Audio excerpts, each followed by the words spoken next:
Gopijana Vallabha Girivardhari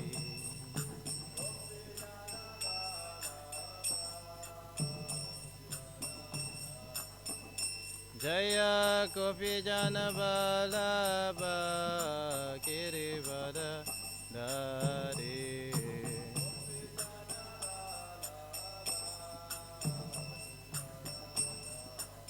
Yashodanandana Prajajanaranja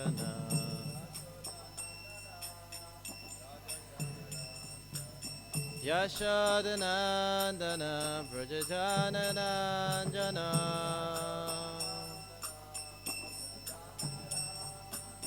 Yamunatira Vanachari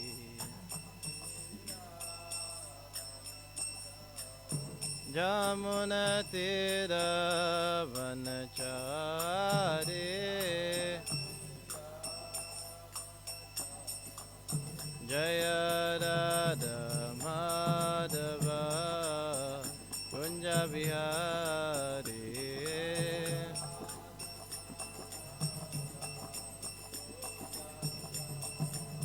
Jaya Radha Madhava Kunja Vihari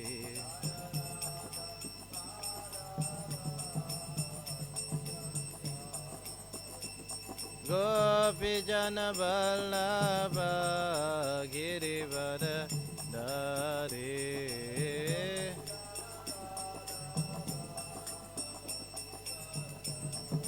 Jaya Gopijana Vallabha Girivardhari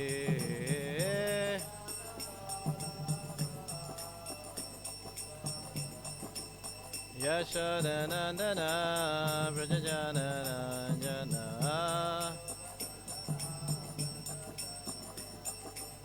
Yashodanandana Prajajanaranja Yamunatira Vanachari Yamunatira Vanachari Jaya Radha Madhava Kunja Vihari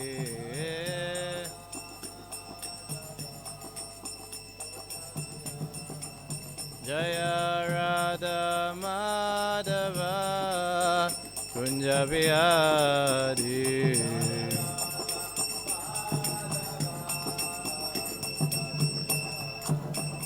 Hare Krishna Krishna Krishna Hare Hare Hare Rama Rama Rama Hare Hare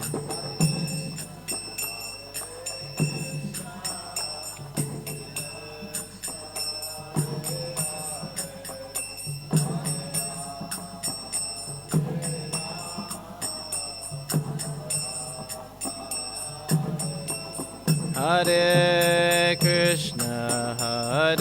Krishna Krishna Krishna Hare Hare Hare Rama Rama Rama Hare Hare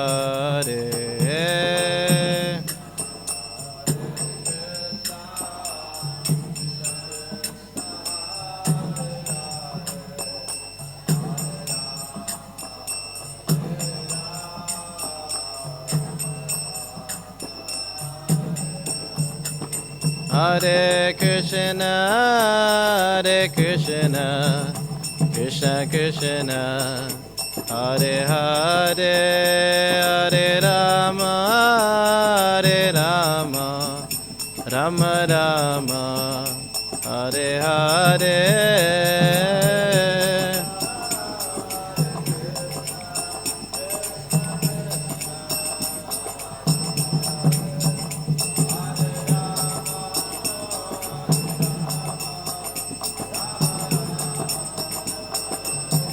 Jaya Jaya Prabhupada, Prabhupada, Prabhupada, Jaya Jaya Prabhupada.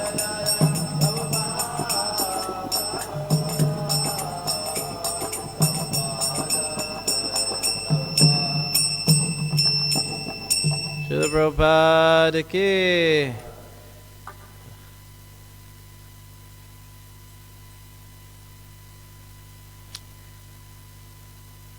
Okay, reading Transcendental Diary, Volume 3, Chapter 1, New Vrindavan, West Virginia, June 22nd, 1976. New Vrindavan is spread out over a large area, and each section is called by a different name corresponding to the 12 different forests or varnas of the original Vrindavan. Prabhupada took his morning walk along a dirt road in Taliban. The vale we walked in was a little dank and dark due to dense vegetation. A heavy mist hung low across all the valleys, but our immediate area was clear. Kirtanananda Swami pointed out various parcels of land which were becoming available. Glorifying the simple country life, Srila Prabhupada encouraged him to buy as much as possible. The devotees are growing hay on land rented from neighbors, and this is stored in silos for the cows' winter feed. Kirtanananda Maharaj explained that they give only a third, or sometimes even just a quarter of the produce in exchange for using the land. The neighbors would rather have this arrangement than leave the land unattended, because regular usage prevents trees from growing, which would ruin it. He told Prabhupada that they are also now cutting their own lumber. Prabhupada liked that. He says, that is the nature's way. You cut the lumber and make cottage, and the land is clear. Then cultivate. Get your food and cows, give them grass. So Srila Prabhupada says that real wealth means to have grain, land, and cows. It was regular in India that everyone had their own cow and some land to grow some food. And any extra, you would either exchange by barter. So this is real wealth, you know. Most of the time when we buy food from the supermarket, it's been frozen for 6 months. Or it's been imported from somewhere else, which has been also frozen. So you don't get good produce. Actually, South Africa has very fertile land. And we have like the best pineapples and apples and everything, but we export them. So in the name of greed, we've lowered our value of life just for paper money. Now you won't even find paper money, it's just numbers on the screen. So in the name of greed, and what to speak of mismanagement of food, many food is thrown out. People are earning like, people are starving, people are hungry. Usually it's because of mismanagement, and political leaders and businessmen, they try to increase the demand by throwing out a lot of good produce. So we shouldn't, Prabhupada wanted us to be self-sufficient, so that's why we have New Vrindavan farms like this, to show the example of how to live in a self-sufficient way, which is conducive to spiritual life. So simple living and higher thinking. As we walked past some dogs on the roadside, they began to bark. Immigration department, Prabhupada joked. We have got passport, that is all right.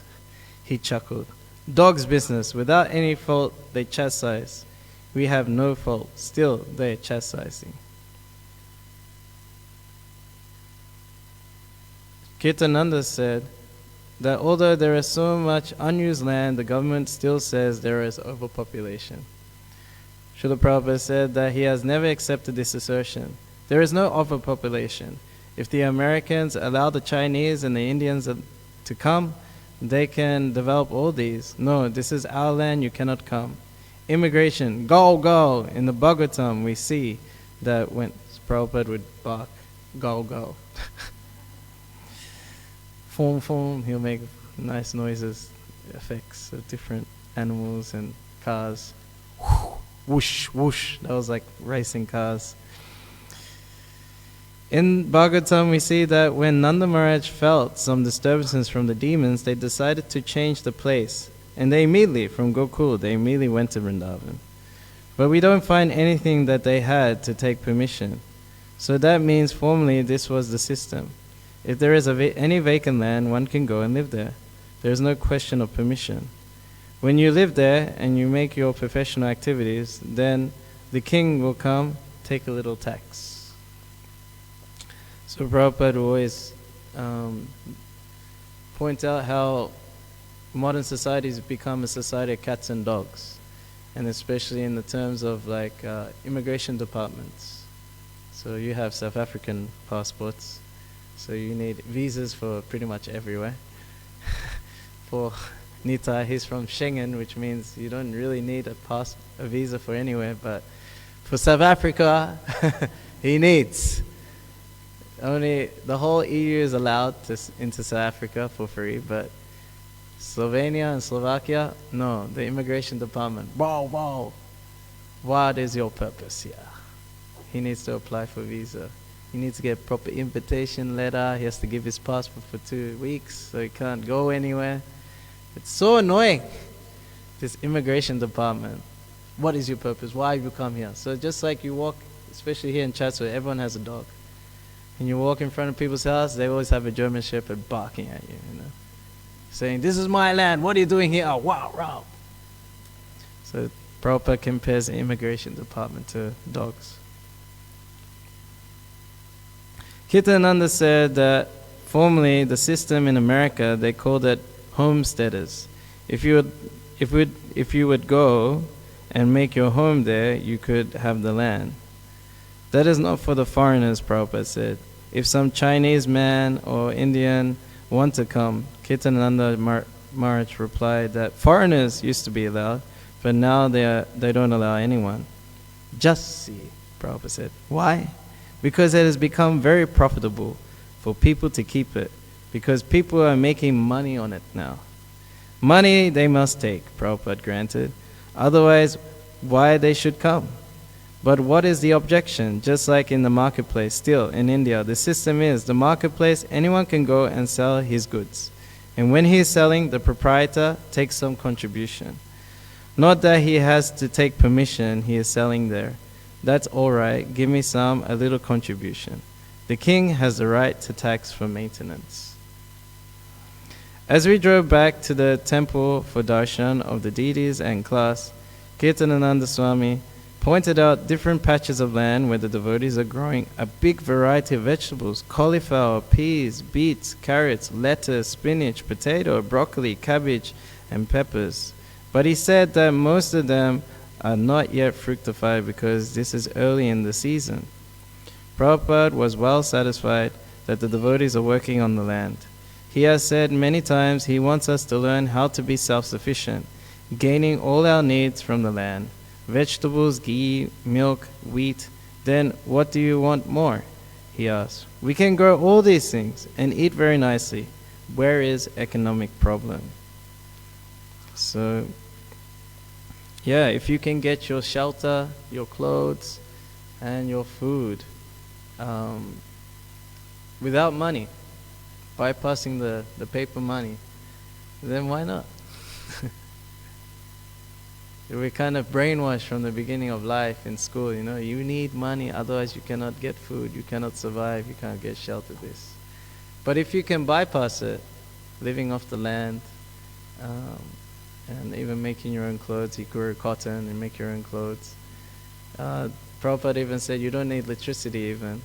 You can use castor oil and make lamps out of castor oil. So, yes, there's all these gifts from the earth, and when you live in such a way where you're always involved with the land, actually you don't work so much. His Holiness Kadamba Maharaj, when he was the temple president in Krishna Balaram Mandir in Vrindavan, so the Prabhupada made a rule that if any checks need to be made, for a certain department in the temple, then the temple president has to sign on it. So Maharaj always found himself always signing checks, like wherever he went, they'll be, oh, you're here, can you sign this check? Can you sign this check? He'll be, even in the shower, oh, I found you, I need you to sign this check. And he says, well, my hand is wet, here's a towel, can you please sign this check? So then he was like, oh, I had enough of these checks, So he went to Govardhan, he thought no one would be there. And he goes, oh, I've been looking for you all week. Can you sign this check? And he's like, oh, man. So then he just went off full off the beaten track. He went in some random field somewhere. And then he met some man. And he says, he proclaimed to him, he goes, this is my field.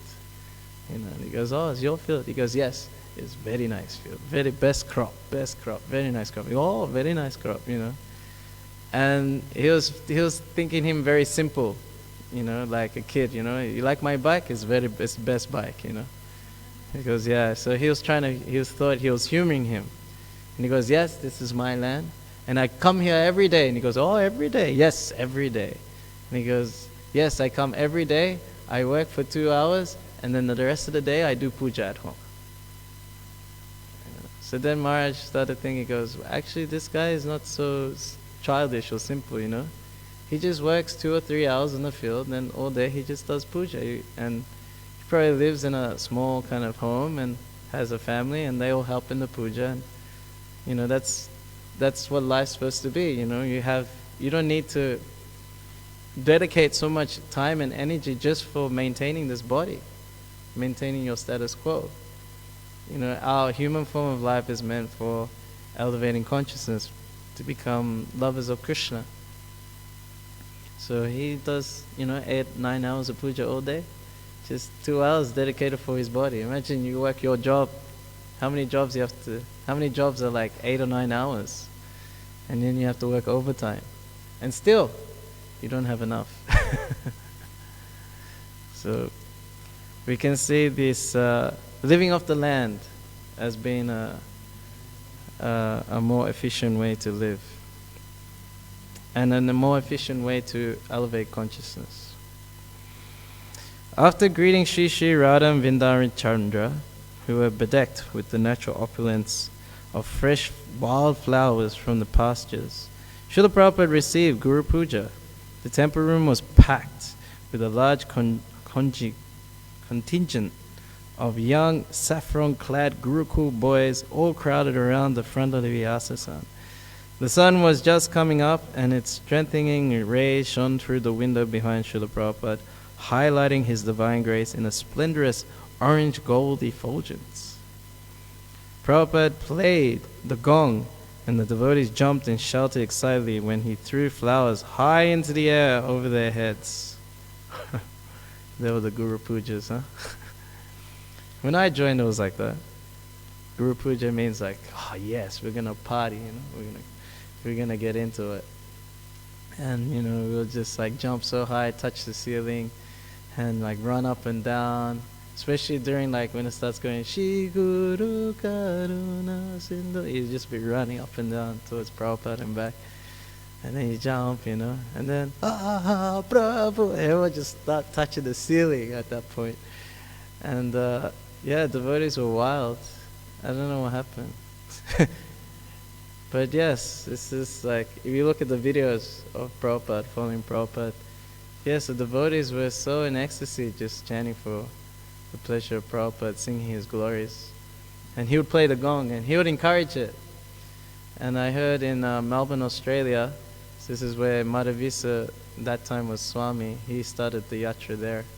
And he was known as the king of kirtan. And he would run up and down in the temple room from one side to the other, and he would jump right in front of Prabhupada's steps, It was like, jump there, and Prabhupada, like, he encouraged it, more and more, and they'll run, and then jump like this.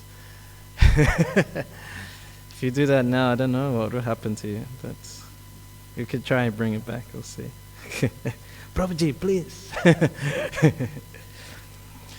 After singing Jaya Radha Madhava, Prabhupada spoke on Srimad Bhagavatam 7.6.6. Prahlad Maharaj makes the calculation in this verse that out of 100 years duration of his human form, A person who cannot control his senses only has 50 years.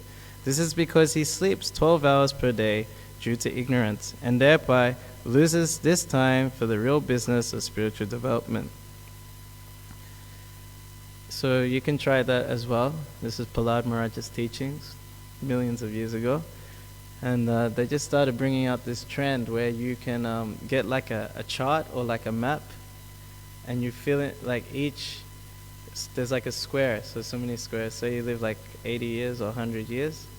So then each square is like a week. So if there's 52 weeks in a year, so then, it has it fully up.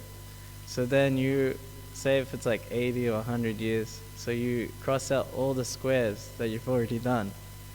So say however old you are, you work it out. It's all squared up. And then you compare it to how much time you have left. It doesn't look very much, actually. So then Prahlad Maharaj makes it worse, where he says, yes, if you live 100 years, actually half is already lost by sleeping. And then your childhood years, 10 years is gone, and your family life already 20, 25 years is gone. So where's the time for spiritual life? It's like 10 years, 10, 15 years left. So we really have to make the best of it. Noting the good fortune of young brahmacharis at his feet in the beginning of their devotional service at the start of their lives, Prabhupada, so this is like young Gurukul boys, so they had a Gurukul at New Vrindavan. Prabhupada explained that Bhagavad Dharma means to keep always engaged in the service of the Lord without a second's loss. He listed the 9 different items by which one can serve the Lord. He especially focused on archana, deity worship. As he explained the value of it, he coupled it with a warning. If you can contact Vishnu or his devotee, Vaishnava, that is all right. Otherwise, you are simply wasting time. The Lord is called Acha Vigraha. He is also an incarnation. Another incarnation, Acha Avatar. He is giving facility to the devotees to handle him. If you do not get the opportunity to serve the Lord, how you can be perfect? This is Acha Vigraha, is the Lord's incarnation to give facilities to people like us who cannot see God everywhere. For the neophyte devotees, it is essential to worship the deity. But if we simply worship the deity without hearing about the Lord, Shravanam, Kirtanam, these things are essential, then the deity worship will be a burden. At a certain point, it will be a burden, and gradually it will be neglected, and the whole thing will be spoiled. So both things should continue, Bhagavat Marg and Pancharichiki Marg. Deity worship is Pancharichiki Vidi, and Bhagavat Marg is hearing chanting like that. Both of them should be accepted, parallel line. Otherwise, one without the other will be later on troublesome. So you must continue.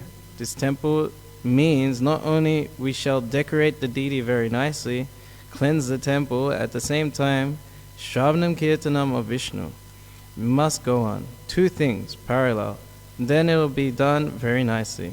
So actually this life is meant for this purpose. Very practical advice. Our experience in Kali Yuga shows that we don't even have 100 years. Even then, he said, people are not serious about utilizing their time properly. In our temple, in New York, in the beginning, when I was having classes in the morning at 7 o'clock, still people from here and there, they would come and protest and go to the police because they were disturbing their sleep. Yes, they want to sleep as much possible hours. I think that is very great gain in the Western country, to sleep. There's not many people here either. So to sleep means simply waste time. You must know it. The valuable life which you have got, immediately so many hours minus. Sleep is not good. Sleep, if we can do without sleep, that is perfection. Not that let me enjoy sleep 12 hours, 14 hours, whole life. No, this is waste of time. He cited the 6 Goswamis of Vrindavan as examples of perfection in the use of time. Shri Shri Radha Radhanath ki, Shri Gaurahari ki, Shri Giri Govardhan ki. So, we say we should be very, very careful not to waste the duration of life even by a second. We shall eat less. Then we shall sleep also less. Nidrahara viharakari. Then our sex appetite will also be less. Unnecessarily eating, unnecessarily sleeping is not required at all. That is the practice by the Goswamis. They conquered over eating, sleeping, mating. There is no question they were sannyasis, renounced order of life. And defense also, there was no question because they depended on Krishna, the most powerful defender. Simply two things, eating and sleeping. And that they also conquered. So spiritual life means you have to control. That is called Goswami. Yes, Rupa Goswami in the Nectar of Instruction, Prabhupada in the introduction says, unless you're a Goswami, you cannot become a pure devotee. So the senses and the mind must be controlled. But bhakti is very nice controlling. We are going for the higher taste. Vidya Vinaya Sampani, no, sorry. Vishya Vinivatante Nirhasya Dehana Rasarajam Vasilpiyasya Ram Diswanivatate. That the yogi is trying to control the senses, but they still have the taste for sense enjoyment. But by experiencing a higher taste, he is fixing consciousness. This is the beauty of Krishna consciousness. We are not like the jnanis and the yogis. By their own strength, they're trying to control the mind and senses. So the example is given just like the baby monkey and the baby kitten. So the baby monkey has to hold on. You've seen the monkeys around here, right? There's some baby monkeys. And some, so when the mama monkey is jumping from tree to branch, so the baby monkey has to hold on by its own strength. So that's like the jnanis and the yogis trying to detach from the material world by their own strength. But the devotee is like the baby kitten. So it just has to surrender, and then just has to pick it up and carry it wherever. So the kitten feels safe, secure, and its destination is certain. You just have to surrender to the mama cat. So we surrender to the Supreme Defender, Krishna, by engaging in his devotional service, engaging our senses in the service of the Master of the senses. And that is done by chanting, dancing, and feasting, which is very blissful. The day was quiet, and Prabhupada settled comfortably into the simple... Oh wait, did I miss a... Yes, I did. He told us that this level of control is not possible to achieve by artificially suppressing our senses, but can be had by attaining a higher spiritual taste. Okay. There is another happiness, that is transcendental bliss, that we perceive a little bit while we're chanting. And by chanting, when you'll be purified, then you will have the opportunity of tasting that transcendental bliss. Otherwise, the so-called happiness derived from the senses, that is not happiness. That is crude. That is for the fools and rascals. That is not happiness. So we should utilize our time very carefully. You have taken to Krishna consciousness, take it a little more seriously and practice. Follow the rules and regulations, chant regularly, then your life will be successful. Thank you very much. The day was quiet, and Prabhupada settled comfortably into the simple but pleasant house amid the fields and hills of West Virginia. It was a prefabricated structure, one of the better ones in the area, and is owned by Vanadas and Hladini Dasi, who have vacated it to allow Srila Prabhupada its use. There are 3 bedrooms, a lounge, and a kitchen. Prabhupada is using the largest of the bedrooms for his work and darshan area, and sleeps in a modest bed in another. The third is occupied by Pushta Krishna and myself, and Pradyumna and Rakshana sleep downstairs in the large basement. The house is furnished with more of the furniture from Bombay, which will eventually be placed in Prabhupada's furniture home at Guruvan, a marble-top desk and matching asan, a large wardrobe with the figures of 10 principal incarnations of Lord Vishnu carved in relief on the door panels, and a second large red Vyasasan with a lion on either side and yellow satin upholstery. This seat has been placed on a large marble slab out in the garden for Prabhupada to sit on during the afternoon. Such opulence, huh? Yeah. Yeah, the spiritual master is as good as God. So we have to give the very best. So reporters, they tried to catch Prabhupada when I think he arrived in Australia or America somewhere. And they said, why, I thought you were supposed to be like spiritual, why are you coming in the Rolls Royce, you know? And he says, well, you know, my disciples, they offer it to me, so I accept, you know. And because, you know, they say, as a representative of God, they have to treat me as good as God. But what is this Rolls Royce? Just a tin can? Should be made of solid gold, you know, like this. So it's not good enough still. So he was always a step ahead of the reporters. It was really good.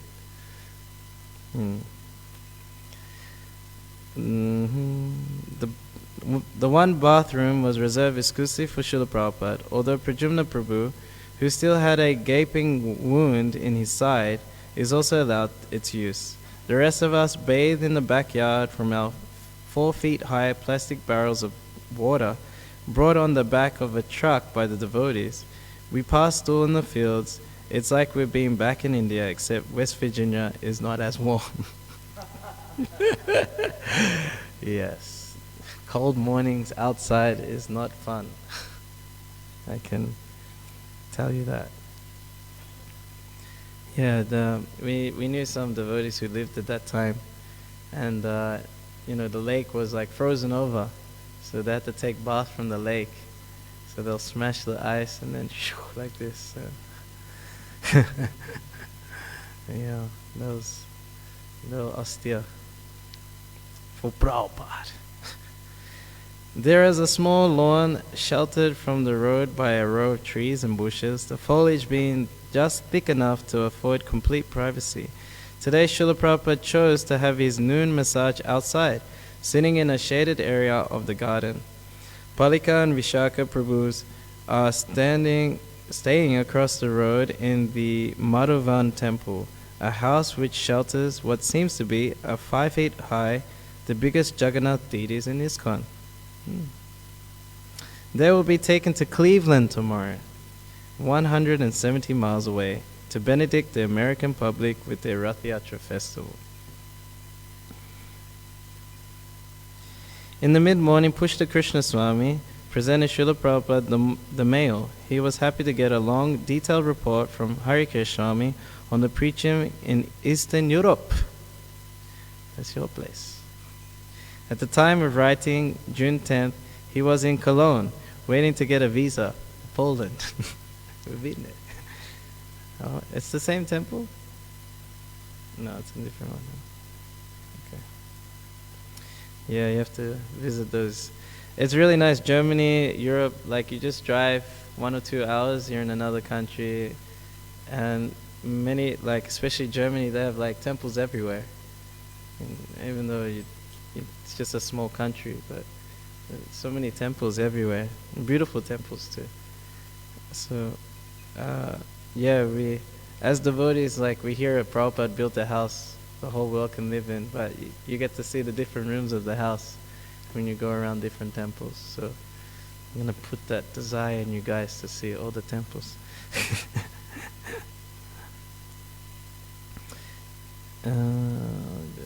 His letter commenced with a full page of glorification of Srila Prabhupada, comparing him to a famous biblical figure. You have become like Noah, who filled his ark with all kinds of living entities and saved them from the flood, which engulfed the whole world. And then, as the story goes, when the deep seas subsided a little bit, created civilization again. So you have taken command of the modern-day ark and are saving the most fortunate souls from this huge flood of material nuisance. And in your various centers, you are recreating real civilization. Although it seems to be an impossible task, you are the most worshipful personality amongst men. Although you are not an ordinary man, but the leader of all men, the most perfect and supreme servitor of the Supreme Personality of Godhead. Harikesh, accompanied by Sumahat Das, has been traveling extensively through England, Germany, France, Sweden, and other European countries. They have formed a preaching team with two other devotees, Akshara Das and Avinasha Chandra Das. Ravanari Das, an Arab devotee who speaks fluent German, is collecting to support their activities.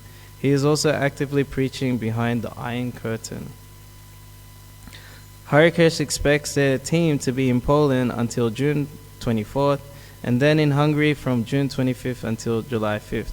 After that, they plan to attend the London Rath Yatra, visit Greece for 2 weeks, to meet up with the members of the Hungarian Yoga Club who will be on vacation there, and then come to visit Srila Prabhupada in France. After that, they have plans to visit Bulgaria. Yeah, he was so powerful, Harikesh Swami. Actually, like, book distribution was like on, I think it can't compare. Like, you can find, there's a YouTube channel called KrishnaTube, and there you can find videos of like book distribution in Europe from the 80s and 90s, and you see them, they're carrying like hardbound books this tall, and they're just standing in parking lots just stopping people, and they'll take like 2 or 3 of them. And it was like Rohini-Nandan, and there was Harinamananda and Navina Nirada. They were like so amazing book distributors. You see them, you know, young guys. Who else was it? Rohini Sutta, sorry. Yeah. And yeah, you see them, you know, so fired up. And yeah, those the days, you know, so much. Oh, is it? Oh, okay, Bhakti Vaibhav Swami. Avinash Chandra is Bhakti Vaibhav Swami. There we go. He's part of the team.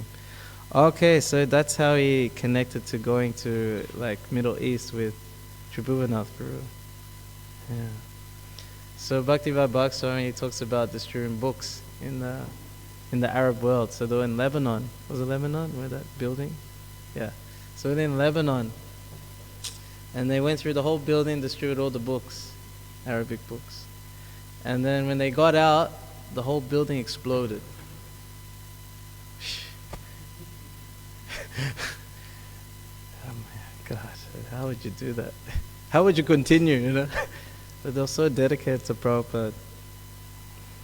We don't have to do that now. You know, so many books are printed nicely, and so many favorable people are interested in spiritual life. You know, you can just sponsor a few books and hand them out. Why not? And you get the same blessings from Prabhupada, just like Bhakti Vaibhav Swami did in Lebanon. So it's much easier now to get the blessings for book distribution. He describes some other experiences preaching in the communist countries. In Yugoslavia, doesn't exist anymore. Although it is not a hard line as other Eastern Bloc states, the authorities want him to leave Belgrade. Belgrade is Serbia. Almost as soon as they arrived, they had several complications. A new bhakta they had taken along cracked under the pressure of their austere living. For 2 days, they only ate roasted farina with salts. What's farina? Okay, don't even know what it is. And went off on his own. Yes, that was the days. When he returned, they discovered he had been eating meat, which made him stink horribly. And it became quite troublesome, keeping him in order. Another problem was bad publicity generated the previous year by Luguridas, the native Yugoslavian who joined our movement in Australia. Oh my God, this is a goodie. He's still in Australia. He's a disciple of Govinda Maharaj now. He's far out. He's far out personality. He's still like, okay. The native Yugoslavian, I didn't know he was from Yugoslavia. Joined our movement in Australia. Lugudi had returned to his homeland in an attempt to preach. He held a press conference, but because he was only a semi-literate and cannot speak correctly, the press reported that the followers of the Hare Krishna movement engage in human sacrifices and take drugs. Harikesh heard this from some people in Zagreb. Zagreb's in Croatia. Also, while in Zagreb, Sumahat lost his passport. Still happening now. We know some new bhaktas losing their passports, obliging them to remain for 6 extra days because everything was closed for the May Day parade and celebrations. Classic. Okay. Despite these problems, they took offense. They took the offense. So we thought that, they took the offensive. So we thought that what is there to lose? Let's go out on the street and distribute. So we did, and after the first 2 people were being watched by about 10 different authorities, so we had to stop fast, but not before we had a few addresses to visit. At this point, we were a little bold, so we went to the center of town at the huge fountain and set up a bookshop and started to sell books and records like anything. The police came, but I started talking about how we were with the Sanskrit department at the university, in the Indology department, and how all the teachers were reading these books on Indian culture, etc. Somehow they were not so disturbed. They're so determined, whatever it took, just go for it. I mean, I remember asking my spiritual master because I remember reading about Prabhupada, how he got invited first to Japan to do a spiritual conference. So that would have been the first country he went to. Imagine that ISKCON started in Japan. Then we'll have a Japanese style of movement. But no, he ended up in New York first, and now we have an American style. So he had this whole thing of making a book called Light of the Bhagavat. And Light of the Bhagavat was taken from, it was based on a chapter from the Krishna book, the description of autumn. And he wanted to have this Japanese style artwork along with the descriptions described there, to appeal to the Japanese audience. So I mean, I was thinking this is so innovative because no Acharya really did that beforehand. And he was just so enthusiastic, what initiative, how are we going to catch them? So I was just wondering, I was asking my spiritual master, how did he get this drive for innovation and knew what it looked like and make it manifest? So he said, it's just enthusiasm. When you have enthusiasm, Krishna will give you intelligence of how you can innovate attract a certain crowd. Like this. It's Prabhupada was enthusiastic no matter what, how many fails took place. He just kept going. If you think about how his typewriter got stolen, the manuscript got stolen. He lost the manuscript for Bhagavad Gita twice. One time in India and another time in America. I would have given up long time ago. The 2 heart attacks on the boat, and then, traveling from Vrindavan all the way to Delhi. It was hard to even get paper because of the war. So he's like, no, this is for ending war, this is for peace, like this. And it's just a 1-page magazine. He'll distribute it himself in the hot sun, and many Indians weren't even interested. They weren't thinking, oh, here's this sadhu. And sadhu in India means a beggar. So he didn't get the respect deserved. And even while he was distributing, some cow just ran into him. Oh man, 69, it hurt me. When I read that, I was like, no. That was deeply, it was too much for me. And he just kept going. Kept going. So for us, we should take inspiration from Prabhupada, okay, we may have some troubles, some disturbances. But if you look towards Prabhupada, you compare his challenges to ours, it's nothing, I think we can keep going. We can chant another round. We can, we can visit the temple again. We can be with the devotees again. We shouldn't just cut off Krishna consciousness altogether. After returning to the West, they traveled with, this is Harikesh speaking. After returning to the West, they traveled with the president of the Munich Center, Prithu Das. Okay, he's been here. He's an amazing devotee, amazing preacher. To East Berlin in the DDR. Although East Berlin is relatively easy to enter, no devotees have previously been there. The rest of the country is off limits to visitors. They stayed in an obligatory hotel, which was expensive, but they met with many interested people. People are starving for Krishna. They have lists underground where one of our books will circulate all over the country, 3 days with each person, or sometimes overnight, and the list is endless. One of our books is read thousands of times, so we smuggled in a whole large suitcase filled with Gitas, Bhagavatams, and records, and a few small books. These books are going like wildfire. We have devised a system for getting huge quantities into the country. To transit to West Berlin is very easy, and they do not check the auto. So one van went in by the entry with nothing in it. One van went in transit full. They met on a rest stop at night and changed suitcases, and if two identical vans are going, one could change license plates and get a huge amount in at once.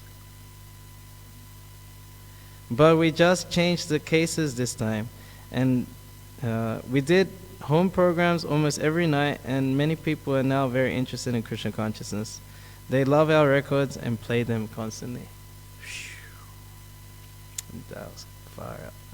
He said that in the DDR, things are run in such a way that people are deliberately isolated and cannot meet each other together in groups. They're locked down. We've had that before. Fruits and vegetables are very scarce. Can't even get fruits and veggies. Harikesh mentioned that his health is still quite bad. He has not recovered since he left our party in February in Mayapur. A doctor told him that he has a stone or blockage in the tube that makes bile go to the stomach. Yet somehow, while preaching, he said he forgets all this. He says, I can actually feel Krishna holding me up when I'm out preaching. Yes, we probably all experience that. When we go out and preach, and the odds are against us, and you could be in some random town, and you may think, Krishna, why have you brought me here? But yes, we just take shelter of the holy name, we take shelter of our spiritual master, and somehow just try and please them. I'm here, I'm not qualified, I don't know why I'm doing here. You know, maybe at the university you may feel like that. How am I going to relate to these kids? What am I going to do to somehow give them Krishna consciousness? And you just take shelter. It's like, it's nothing on my own merit here. I'm just here under the order of my spiritual master, and then, you know, Krishna, you do what you want with me. If you want me to fail, okay, it's up to you. If you want me to be successful, okay. But I'm just trying to do something for my spiritual master. You're in charge. And when you do that, then you feel Krishna just pick you up and just encourage you in amazing ways. So we can say that by the preaching in the Eastern Bloc. It's amazing. So I'll read a little bit more. The biggest problem they face, though, is lack of funds. Only Ravanari is collecting money, but he is due to go back to Egypt and try to establish something there. I didn't know they tried in Egypt. Bhagavan Das has promised help, but only in September, and most other centers are small and struggling with debts. Therefore, I'm wondering what to do. I'll have to stop this program after the Poland and Hungary trips, for there is no more money. Still, he said, he was confident that if Krishna wants the program to go on, the necessary support will come. So I'll stop here. If you want to add any reflections? No? Good. Srila Prabhupada ki?